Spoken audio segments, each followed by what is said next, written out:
How to fix a creator account cannot be private on Instagram. Hey guys, welcome back to the channel.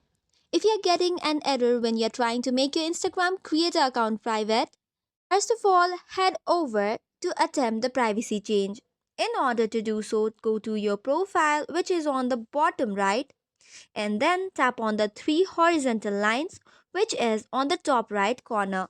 Then after you will see account privacy, tap on the toggle on button. However, this will require you to switch back to the private account. Now, to get to the creator tools and contact, you can switch account type and switch to personal account. Only that you are done so, then you can change the account privacy and switch on to private account to confirm the privacy.